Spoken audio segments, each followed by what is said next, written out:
સુરત શ્રી પાલ જૈન સંઘમાં આ ભવ્ય કાર્યક્રમ પરવાઘી પર્વ પર્યુષણ મહાપર્વનો આજે 7મો દિવસ છે ત્યારે પૂજ્ય ગુરુ ભગવંત દ્વારા કલ્પસૂત્રનું વાંચન કરવામાં આવી રહ્યું છે, જેમાં સાધુ ભગવંત સાધ્વીજી ભગવંત સહિત મોટી સંખ્યામાં લાભ લીધો હતો।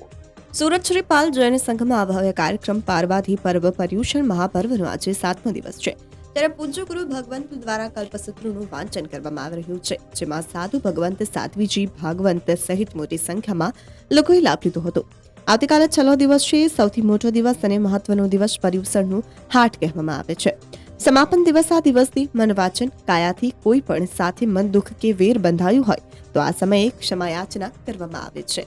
અજીત મહેતા સુકન રેસિડેન્સી પ્રેસિડેન્ટ અત્યારે શ્રીપાલ સંઘની અંદર કલ્પસૂત્ર મહાગ્રંથ જૈનનો જે છે તેનું અત્યારે પૂજ્યપાદ ગુરુ ભગવાન દ્વારા વાંચન ચાલુ છે।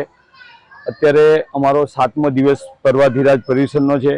આવતીકાલે જે જૈનોની અંદર મહત્વનો દિવસ જે બતાવ્યો છે તે સંવત્સરી મહાપર્વ છે, તેની અંદર ક્ષમાપના છે। મન વચન અને કાયાથી કોઈ પણની સાથે કંઈ પણ મન દુઃખ થયું હોય તો આ સમયે દરેક એકબીજાને ક્ષમા કરીને ક્ષમા આપે છે। આ એક મહત્વનો દિવસ આવતીકાલનો અમારો રહેશે। તેની અંદર 12 સૂત્રનું પણ 1200 ગાથા જેની અંદર આવે છે તેનું પણ વાંચન પૂજ્યપાદ ગુરુ ભગવાન દ્વારા કરવામાં આવશે।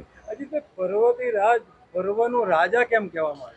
પર્વનો રાજા એટલે કહેવામાં આવે છે કે 360 દિવસની અંદરના મહત્વના જે દિવસો છે, જે કલ્યાણક જે ભગવાનના અમારા જે બતાવ્યા છે, જેની અંદર પ્રભુ મહાવીર સ્વામી ભગવાનનો જન્મ તો ચૈત્ર સુદ 13નો છે, પણ તેના અનુસંધાનની અંદર સ્વપ્ન રૂપે અહીંયા આગળ જે ઉજવણી કરવામાં આવે છે તેથી તેને પર્વ કરવામાં આવે છે। Reporter Arvind Rathod, Janadesh news, Surat.